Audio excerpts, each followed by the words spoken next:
خواجہ غلام فرید کوٹ مٹھن شریف بہت بڑا اللہ والے گزرے ہیں، بہت بڑا شخص گزرا ہے۔ ایک مرید ہمیشہ خدمت میں حاضر ہوا کرتا تھا اور آپ کے لیے ایک لنگی لے کے جایا کرتا تھا سال میں ہدیتاً۔ ایک سال غربت کی وجہ سے کسی وجہ سے نہ جا سکا، لیکن اللہ کا وہ نیک بندہ، اس نیک بندے کے ساتھ اس کا ایک تعلق تھا۔ حضرت نے فرمایا جیسے کہ ایسے اللہ والوں سے ربط رکھو جن تک پہنچ آسان ہو۔ تو شیخ کو اپنے اس مرید کا انتظار رہتا تھا، آیا کیوں نہیں، وہ آیا کیوں نہیں۔ دوسرے سال وہ 2 پگڑیاں لے کر 2 لنگیاں لے کے حاضر ہوا۔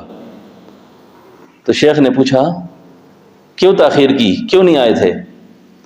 کہا حضرت آپ کے پاس آتے ہوئے شرم آ رہی تھی کہ آپ کی خدمت میں ہدیہ نہیں لا سکتا تھا، اس لیے اس سال پچھلے سال کی قضا بھی لایا ہوں، قبول فرمائیں۔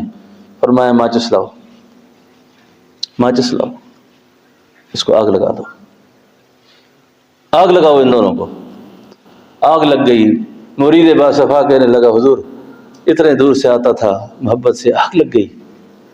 فرمایا جو چیز یار کے ملنے میں رکاوٹ ہو اس کو آگ ہی لگا دو، جو چیز یار کے ملنے میں رکاوٹ ہو اس کو آگ لگاؤ۔ آج کی یہ ذرائع ہمیں یار کے ملنے میں رکاوٹ ہے ہمارے لیے، یار آج ہم سے دور ہو رہا ہے۔ آپ کو میں ایک عجیب بات سناؤں، میں خود تڑپ جاتا ہوں، اس لیے میری فیس بک نہیں ہے، میں سوشل میڈیا کی یہ چیزیں استعمال نہیں کرتا۔ وجہ ڈاکٹر صاحب یہ بات میں بیان کرتے ہوئے بھی لرز رہا ہوں۔ میرے حلقہ سے وابستہ ایک خاتون نے مجھے فون کیا، ذہنی مریضہ بن چکی ہے، میں اس کا علاج بھی کرا رہا ہوں، دوائیاں بھی لے رہی۔ کہتی ہیں میرے خامن نے مجھے رات کی کسی پہر کہا کہ مجھے پیاس لگی ہے، پانی لاؤ میرے لیے۔ کے لیے میں پانی لینے کے لیے باہر گئی، 2-4 منٹ کا وقت نہیں ہوگا، واپس پانی لایا تو میرے شوہر کا انتقال ہو گیا تھا۔ لیکن مرنا تو ہے ہی ہے، لیکن بڑی افسوسناک بات یہ ہے کہ میرے خامن کے سینے پر موبائل کی ایک اتنی فحش قسم کی فلم چل رہی تھی جس کو دیکھ کر میں پریشان ہو گئی، یا اللہ یہ تو مر گیا اور کس حال میں مرا ہے، یہ دیکھتے ہوئے مرا ہے۔ یہ اب انجام کے اعتبار سے آدمی کے جس پہ خاتمہ ہوگا اعتبار تو اس کا ہوگا۔ میں اور آپ ساری زندگی نیکیاں کرتے رہیں، میں اور ساری زندگی آپ اچھے رہیں، لیکن اگر انجام غلط ہو گیا، اسی لیے علامہ نے کہا تھا خرد مندوں سے کیا پوچھوں کہ میری ابتدا کیا ہے، مجھے تو یہ فکر رہتی ہے میری انتہا کیا ہے۔ انتہا کا ڈر۔ تو یہ جو آج وساوس پیدا ہو رہے ہیں، خطرات پیدا ہو رہے ہیں، وہ آلات اس وقت، پہلے ایک زمانہ تھا جی سلما ہو گیا جی، VCR آ گیا جی، اس کا ٹکٹ لیتے ہوئے فلاں دی دیکھا گیا جی، پکڑا گیا جی، ایک بڑا مارکا ہوتا تھا۔ لیکن یہ مارکے آج سارے ہمارے پاس موجود ہیں۔ اپنے ایمان کی سلامتی چاہتے ہیں، اپنے یقین کی سلامتی چاہتے ہیں، تعلق معلّہ چاہتے ہیں، تعلق معلّہ چاہتے ہیں، تو آپ کو اور مجھے ہر اس چیز اور ان خطرات سے، ان وساوس سے اپنے آپ کو بچانا ہوگا جو چیزیں ہمیں یار کے ملنے میں رکاوٹ پیدا کر رہی ہیں، اللہ کے تعلق میں رکاوٹ پیدا کر رہی ہیں۔ آپ سب حضرات بڑے خوش نصیب ہیں، پڑھے لکھے لوگ ہیں، ایک تعلیمی وفاقی ادارے میں بیٹھے ہوئے ہیں۔ میں آپ کو یہ بڑی ذمہ داری سے بات کرنے لگا ہوں۔ میں نے بے شمار اولیاء اللہ کے حالات پڑھے، دیکھے، سنے، اس نتیجے پہ پہنچا ہوں۔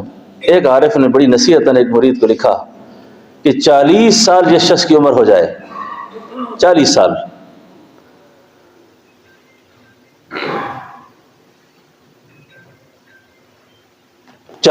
جس شخص کی عمر ہو جائے، داڑھی میں سفیدی پھر جائے، اس شخص کو پھر اپنا دل کالا نہیں کرنا چاہیے، اس کو دل کالا نہیں۔ اور 40 سال کے بعد جو دنیا میں لگے خواری ہوئے ہیں، دنیا کمانے کی بھی عمر جو ہے نا اس سے پہلے کی ہے، بعد میں سوائے ضلالت کے اور کم ہی کسی کو کچھ ملا ہے۔ اس لیے داڑیاں سفید ہو رہی ہیں، وقت ہمارا گزرتا جا رہا ہے، ہم یہ چاہیں کہ ہماری اولادیں سنور جائیں، ہم ٹھیک ہو جائیں، اور یہ بات ذہن میں رکھیں، اولاد اس وقت تک ٹھیک نہیں ہوگی جب تک ہم ٹھیک نہیں ہوں گے۔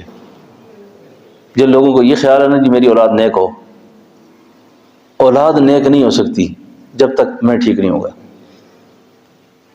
آج وہ مجھے دیکھ رہے ہیں، کل وہ مجھے پڑھ کے سنائیں گے۔ میں خود نماز نہیں پڑھتا، بیٹے کو کہتا ہوں جی آپ نماز پڑھو۔ بھئی کیسے نماز پڑھے؟ تم جاؤ تو صحیح مسجد میں، تم اللہ سے اپنا تعلق تو پیدا کرو۔ تمہارے ہاتھ میں تسبیح نہیں، تمہیں کبھی ذکر مراقبہ کرتے نہیں دیکھا، کبھی تمہیں تلاوت کرتے نہیں دیکھا، تو یہ اولاد تم سے کیا سیکھ رہی ہے اس وقت؟ تو اس لیے اللہ رب العالمین سے دعا ہے کہ اللہ پاک ہم سب کو قرآن سے، دین سے اللہ واقف کر دے، اور ہمارا تعلق ادعونی استجب لکم، اللہ کہتے ہیں مجھے پکارو، مجھ سے مانگو، میں تمہاری دعا و فریاد اور پکار کو سننے کے لیے ہر وقت تیار ہوں۔ میں تمہاری دعا و فریاد کو سننے کے لیے ہر وقت تیار ہوں، اللہ سے مانگا جائے۔